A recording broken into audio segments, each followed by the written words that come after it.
Hi.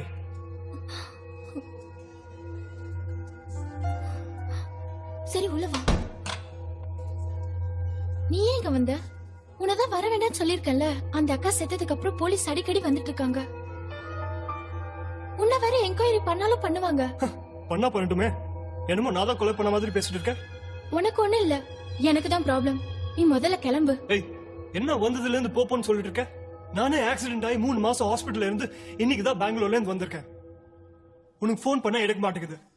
என்ன number மாத்திட்டியா? சரி, இப்போ உனக்கு என்ன வேணும்?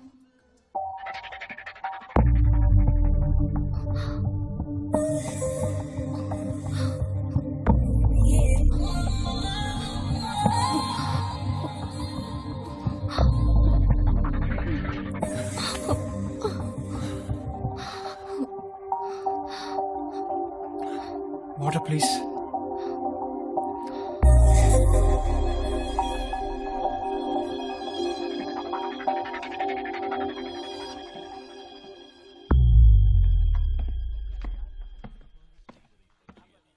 ஃபோன் பண்ணி இன்ஃபார்ம் பண்ணிட்டேன். எத்தனை மணிக்கு மீட் பண்ண சொன்னாரு? Evening 5 o'clock.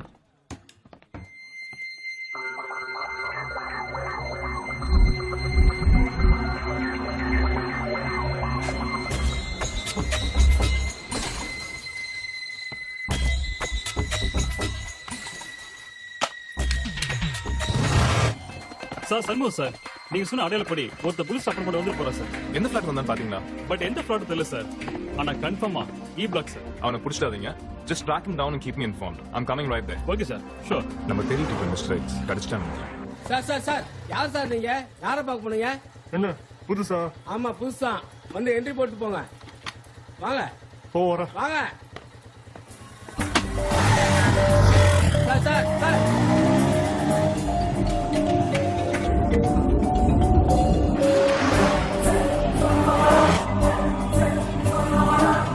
அவங்க எங்க போயிட்டு இருக்காங்க சொல்லிட்டாரு.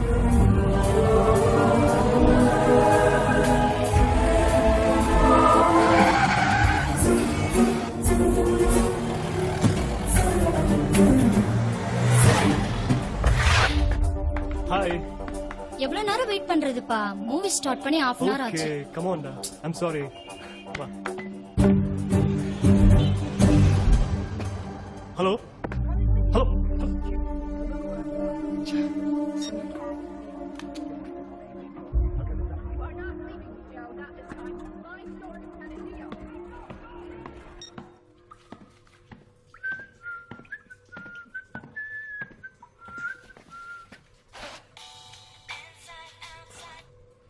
ஹாய்டா, சொல்டா. நான் தியேட்டர்ல இருக்கேன். இல்ல, அவ சினிமா டிஸ்கோத்துக்குன்னு ஒர்க் அவுட் ஆகல. இது புது ஆள். படம் முடிஞ்ச உடனே நான் ஃபோன் பண்றேன், சரியா? Okay, bye.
Hey, get up!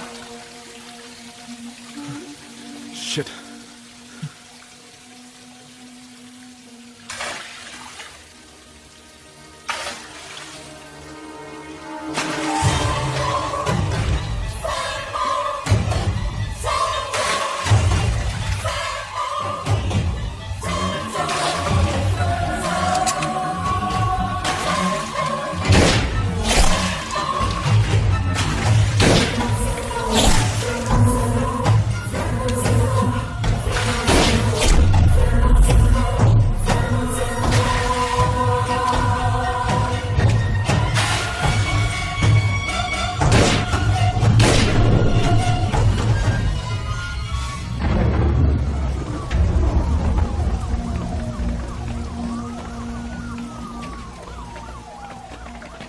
highly ridiculous and unusual. Apartment கேஸையும் இந்த கேஸையும் லிங்க் பண்ணி அனாவசியமா இஷ்யூ கிரியேட் பண்ணுவாங்க. So don't allow press reporters, videographers inside, okay? And I want full report after the postmortem.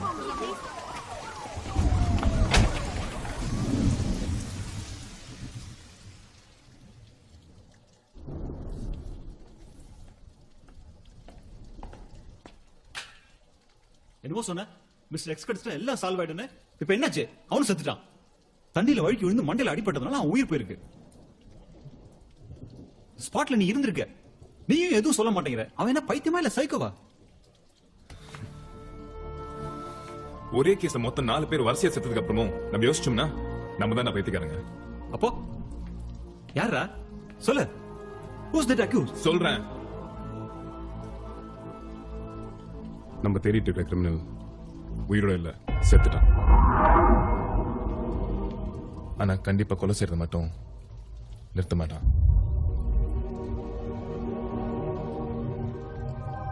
Ramya இறந்து போன ரம்யா தான் மத்த 3 பேரோட சாவுக்கும் காரணம்.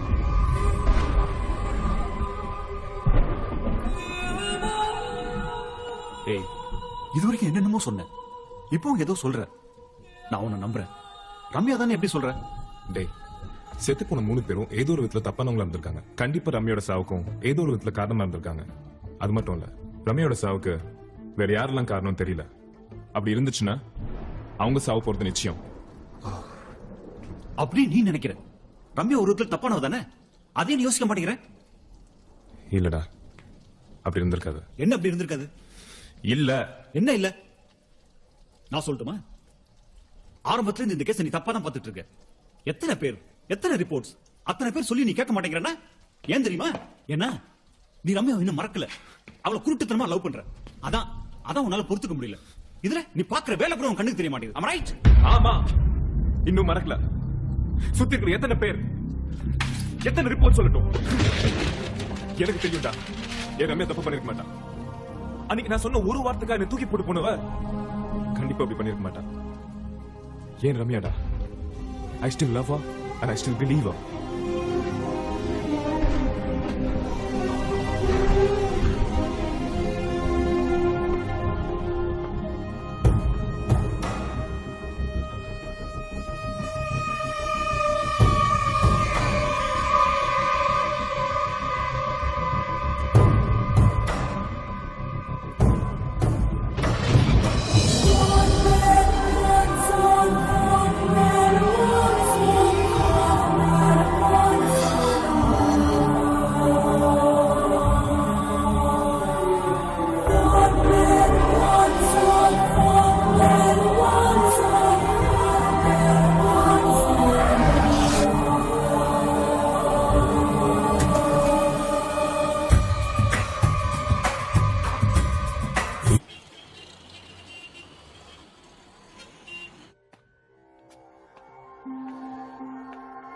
எனக்கு ஒரு ஃப்ரெண்ட் இருக்காங்கன்னு சொன்னனே, அவங்களுடைய அம்மா. எதுக்கும் கவலைப்படாதீங்க. ஆபரேஷன் நல்லபடியா முடிச்சிடும். திவ்யாவை நாங்க பாத்துக்கிறோம். டாக்டர் என்ன சொன்னாரு? எல்லா டெஸ்டும் முடிஞ்சதுக்கு அப்புறம் ஆபரேஷன் டேட் ஃபிக்ஸ் பண்றேன்னு சொல்லிருக்காரு. அம்மா எனக்கு ஆபீஸ் டைம் ஆகுது, நீங்க வேணா போகும்போது பரவாயில்லப்பா, நான் பாத்துக்கிறேன். சரி நீ கிளம்பு. வரேன் திவ்யா.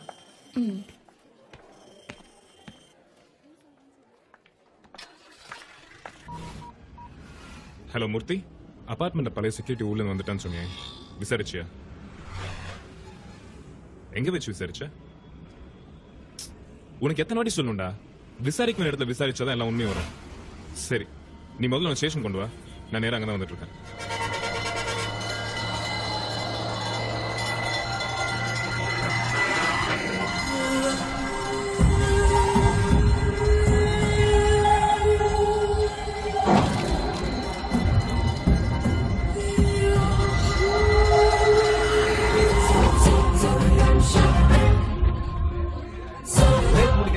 நானும் பார்த்துட்டே இருந்தேன். அப்படி இப்படி கார் வர ஓட்டுனா கடைசியில் விட்டுட்டான்.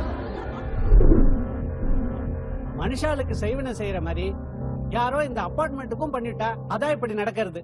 நம்ம தேசியாச்சாரிய கூட்டின்னு வந்து ஒரு சுதர்சன ஹோமம் பண்ணிவிட்டா எல்லாம் சரியா போயிடும். நீங்க சும்மா இருங்க சார். இந்த பில்டிங் கட்டின முறையே தப்பு சார். சுத்தமா வாஸ்து சரியில்லை.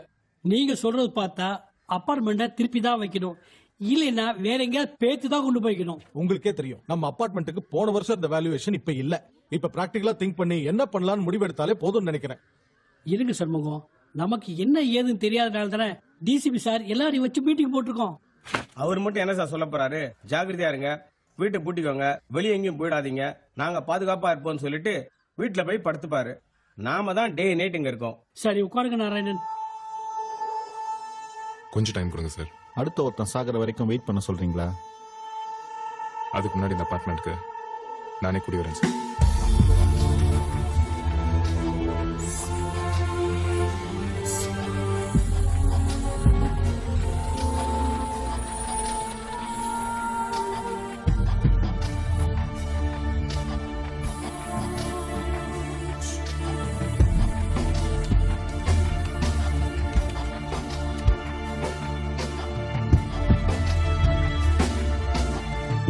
திவ்யா வந்திருக்கா? பாலா பாம்பே போயிருக்கானா?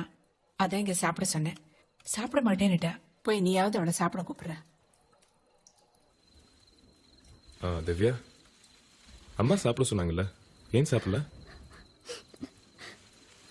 ஏய், என்னாச்சு? ஒன்னும் இல்ல. அக்கா தானே?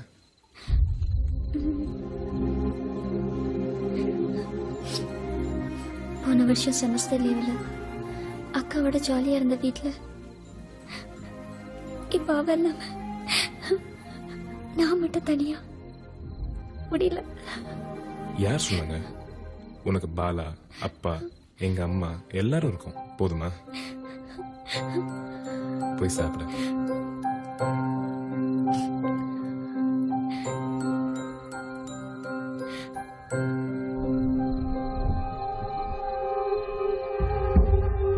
என்னோட இந்த 4 வருஷ சர்வீஸ்ல நான் போயிட்டு இருக்க இந்த இடம் எனக்கு புதுசு மட்டும் இல்ல, ஒரு வித்தியாசமான அனுபவம் கூட.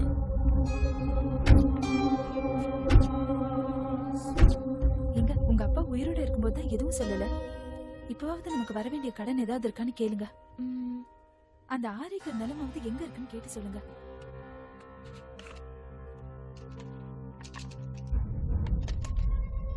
இப்போ இதுக்குள்ள எதுவும் இல்லைன்னு சொல்லிட முடியாது. காத்து இருக்கு, இப்போ வெளியில போயிடுச்சு. ஆனா அழிஞ்சிடுச்சுன்னு சொல்லிட முடியாது. இங்கதான் சுத்திக்கிட்டே இருக்கும். இது மாதிரிதான் உயிரும். இறந்து போனா எல்லாமே போயிடுச்சுன்னு அர்த்தம் இல்லை. இந்த உடம்பு மட்டும்தான் அழிஞ்சு போகும். ஆனா உயிர் இங்கதான் சுத்திக்கிட்டே இருக்கும். ஏன் உங்க பக்கத்தில் கூட இருக்கலாம். அவங்களுக்கும் நிறைவேறாத ஆசை, ஏக்கம், கோபம் எல்லாமே இருக்கும். அது நமக்கு தெரியறதில்லை. அது வெளிப்படுத்த அவங்க தேர்ந்தெடுக்கிற விஷயம்தான் மீடியம். நீங்க சொல்றது பார்த்தா உலகத்துல இருக்க எல்லாத்தையும் மீடியமா எடுத்துக்கும் போல. அப்படி இல்லை. பசிக்கிற நேரத்துல எது வேணா சாப்பிடுறது, பிடிச்சது மட்டும் சாப்பிடுறது 2 விஷயம் இருக்குல்ல. இதுல அவங்க கண்ணுக்கு முதல்ல தெரியறது பிடிச்சது மட்டும் மீடியமா எடுத்துக்கிறது. இல்ல எந்த நிலையில எதனால் இறந்து போனாங்களோ அதே கூட மீடியமா எடுத்துப்பாங்க. தண்ணியை கூட மீடியம் எடுத்துப்பாங்க சார். Why not?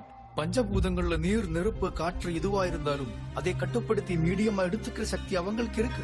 சில ஆவியங்களை கட்டாயப்படுத்தினா பிடிக்காது. ஆனா எந்த காரணத்துக்காக இங்க வந்ததோ அதுக்கான காரணத்தை கண்டிப்பா சொல்லாம போகும்.